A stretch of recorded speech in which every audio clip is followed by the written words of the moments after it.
The Atheist Debates Patreon project presents a debate review of Is Christianity Rational? Naturalism versus Posh Redneck.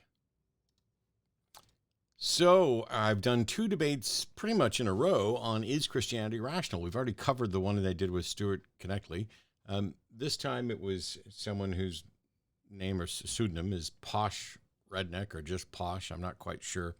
I was contacted about a week before the debate took place and asked if I could do this, but I was leaving on vacation, so I said we'd have to reschedule and find a time that would actually work. And on Friday morning, James, the director there at Modern Day Debates, contacted me and said, hey, can you do this tomorrow morning at 11 o'clock? And I was like, you know what? I had other things that I was going to do, but yeah, I can actually do it. It's weird to do a debate at 11 o'clock in the morning, and it's also weird to do a debate with pretty much no notice in preparation. To be fair, though, I've been preparing for these debates for a couple of decades now, and I've done them many times before. And what I strive to do is to make sure that I'm doing some teaching, because I don't necessarily think that I'm likely to win over my opponent there. I'm going to do this in kind of backwards order. He went first and gave his opening remarks, and then I gave my opening remarks. I want to talk about mine first. I didn't want to repeat the opening from the debate that I did with Stuart Connectley. While I am occasionally lazy, I'm not that lazy, and there's always an opportunity to improve or change something. And so I referenced that debate and told people briefly what I talked about so they could go back and hear the explanations that were in that debate more thoroughly. And I pointed out that rational is independent from truth value, and yet it's still about truth, because you're basically reaching a conclusion that you think is true, but the issue is not whether or not it's true, it's whether or not you have good reason to think that it's true. Are you warranted in accepting that it's true? What you think is true with good reason. That's what we call rational. Now, I talked about it, and I talked about rationality accounting for all of the facts, all of the data, and not just cherry picking parts of it or ignoring parts that don't make sense of it or don't make sense with the model that you're creating. I didn't expressly mention it this way, and I want to put this in this video specifically so that some of you can give feedback in the comments of whether or not in the future you think this would work, or if you think I'm just wrong on this. My view on the word rational is that it, from my perspective, it originates in mathematics. And within mathematics, it's talking about a number that's evenly divisible by whole numbers, a ratio with nothing left over. 2/4, 1/2. We've accounted for everything. And I think that when we talk about rationality when it comes to logic, this is why my view is that rational is that which accounts for everything, that there's nothing literally left over. Next time I'll try to include a sentence like that to make it more clear of how and why we're talking about rational, because I think people just go, oh, rational is reasonable, and that means it's consistent with logic, and that means it's internally consistent. I think there needs to be not a verification of every independent fact, but to say, here are the facts, and not just the facts that this individual knows because a baby doesn't know anything, but the facts that humanity knows and accepts. And if there's some contentious fact, then you can point out, yes, I'm aware of that, but I don't accept that fact. It's rational to me because I don't accept that the universe is 14 billion years old. But that description of rational, where from the mathematical sense, we've got it divisible by whole numbers with nothing left over. What we're talking about with rational with logic is that it accounts for all of the available information with nothing left over. Nothing's been missed. I also, in my opening, pointed out that Christianity in all of its forms depends on the supernatural, which is untestable, unfalsifiable, unverifiable. And this alone makes the belief irrational. When you are running around accepting supernatural claims that you cannot demonstrate, you are basically accepting something despite facts to the contrary and without presenting evidence in support of these positions that don't have good evidence for them.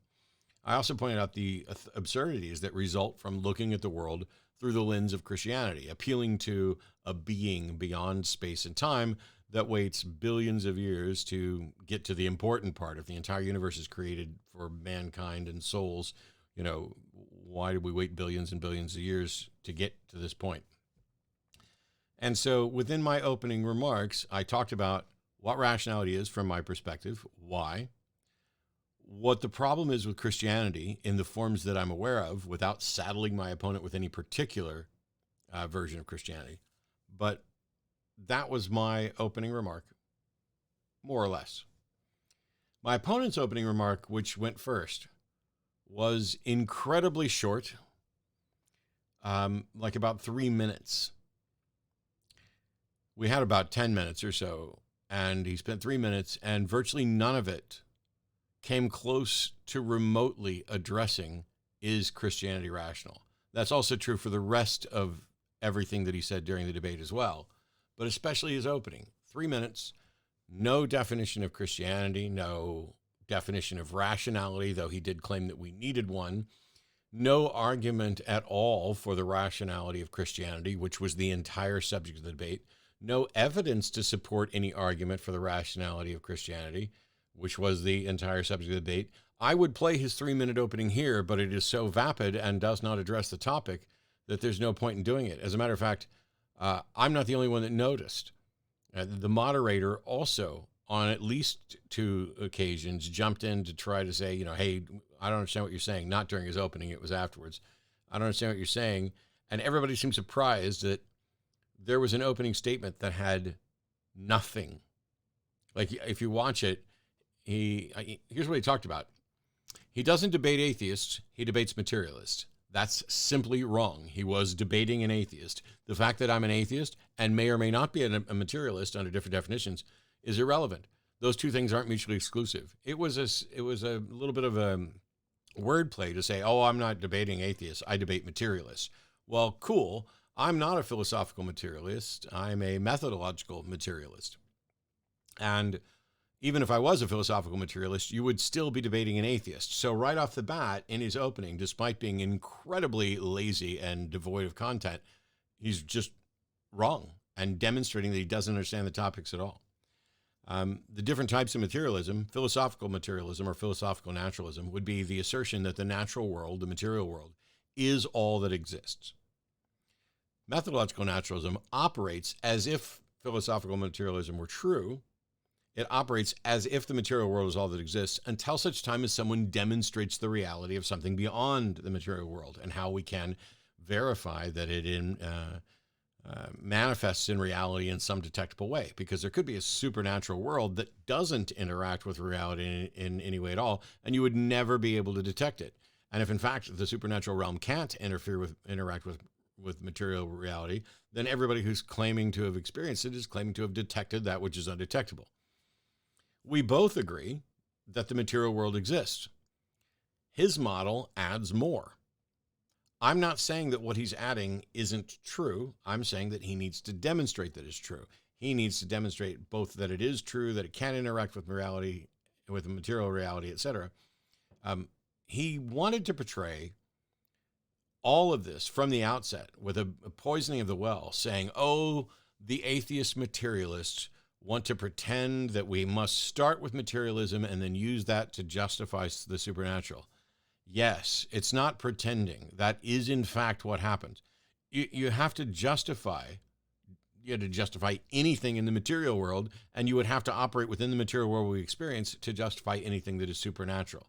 You have to present actual evidence for it. The default position is that neither the material world nor the supermaterial world or metamaterial world or supernatural world, or however you want to describe it, that neither of those exist until there's a demonstration of it. We have a demonstration of the material world existing. We both agree. I acknowledge I don't have a solution to the problem of hard solipsism.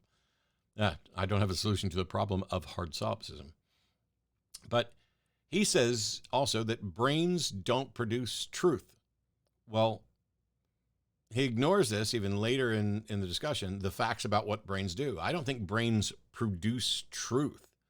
They evaluate data. They evaluate information. And the conclusions reached by brains are either consistent with the facts of reality or they are not. If the conclusions are consistent with the facts of reality, then those conclusions are true and accurate. That's not a brain producing truth. That is a brain getting it right. That is a brain having an accurate model of reality, not producing truth. This is the philosophical mumbo jumbo where someone gets a little bit of understanding of something and then runs with it. And it's like, oh, capital T truth. There's no room for epistemology in a material universe. What a load of crap. If your internal model is inconsistent with reality, then your internal model is false. That evaluation is not the production of falseness. It's not the production of truthness. It is evaluating things. Just like something isn't intrinsically good or evil, it is evaluated that when you evaluate the consequences of an act with a goal. Does it further the goal? Does it stand in opposition to the goal? His thing about no room for epistemology in the material world asserted essentially that a brain cannot evaluate conclusions with respect to reality, which is what we do all day, every day. And then later on in the debate, he acknowledges that we can do it, but that we're not producing truth, which means we can't have an epistemology. But all epistemology is a method by which we're going to evaluate our models of reality with reality. That's it. And then in his opening there, he just said, what else is there to say? Now, you can watch my face at the moment where he says, what else is there to say? Because I'm like, in my head, you haven't said anything yet. I thought this was the preamble of a lot of people when they give their opening statements, they're like, hi, thank you so much for inviting me here. I'm happy to be here. Here's what I'm going to be doing in my opening statement. I'm going to do this and this and this. And then they go on to do this and this and this. That's what a lot of people do. And so I figured the entirety of the 3 minutes, nearly 3 minutes, right up to where he said, what else is there to say, was him kind of doing a preamble of the work that he was actually going to do in his opening. When he said, what else is there to say, I knew the debate was over. There's nothing substantive after that. This is somebody who, it didn't just phone it in, just completely phoned it in. If you can't account for reason, then, well, what? He hand waved away the black box response, the car response, that I don't need to know how my car works to know that my car works. I don't need to know how the internal combustion engine works in order to be able to drive it and operate it and fill it with gas, and maybe even do some maintenance on it. I'm pretty good at doing some maintenance on my vehicle, but I couldn't create a internal combustion engine. I even took a shop class where we rebuilt a 2-stroke engine. And so I know some of the basics of that, but it's not like I could accurately describe it. I would be terrible at teaching it. But the parts that I can fix and can work on, I can explain that to somebody else pretty easily. Now, I mentioned before the moderator interrupted him at least twice to kind of try to rehabilitate, basically saying, I'm not sure I follow, I'm not sure I understand.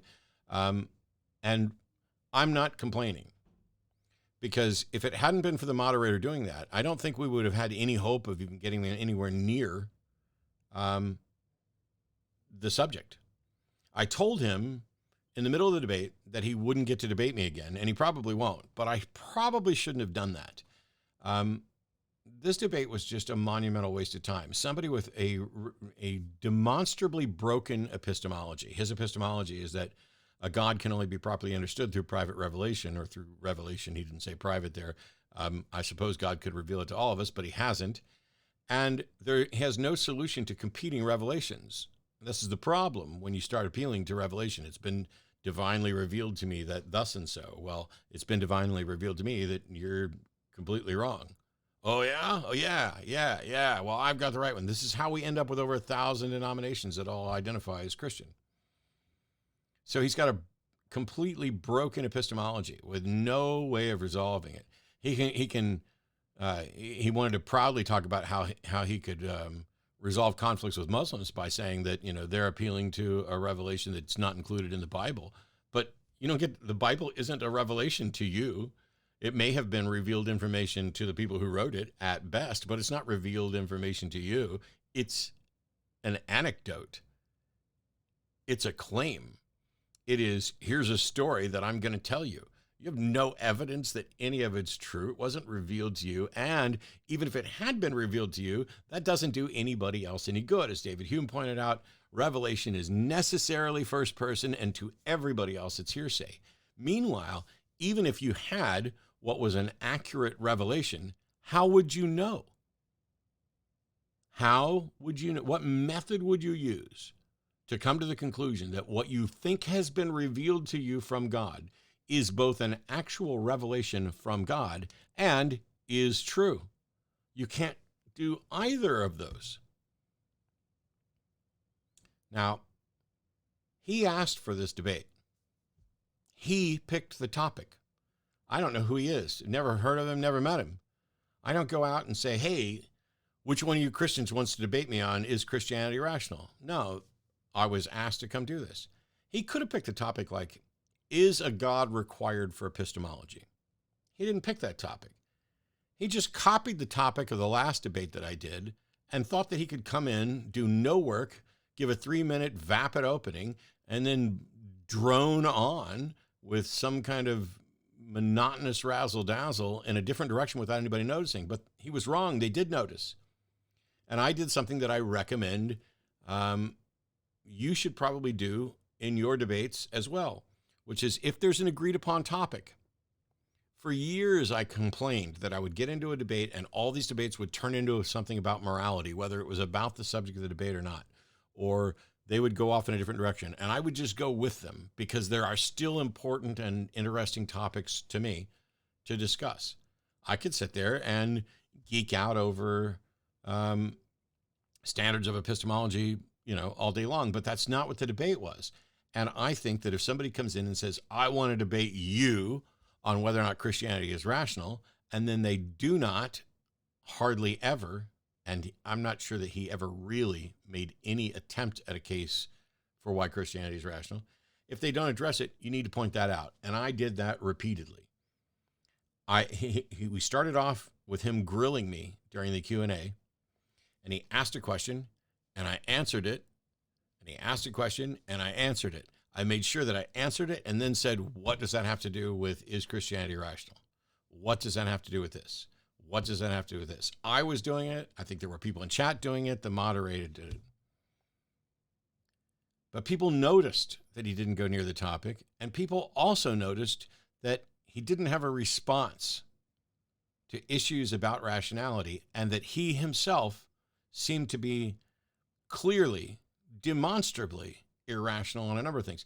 He said that he believes that he can disprove mammalian evolution.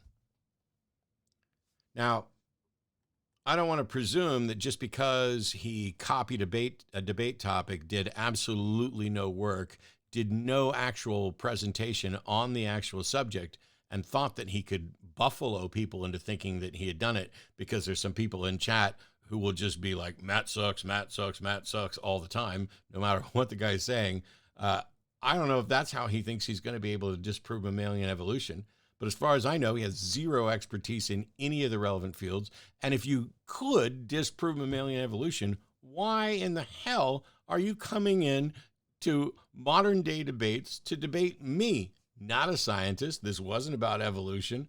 And it was just a side note that demonstrated one of many times his monumental arrogance and that he isn't a rational actor and couldn't begin to demonstrate that he was a rational actor. If he had been a caller on any of my shows, this would have ended much, much quicker.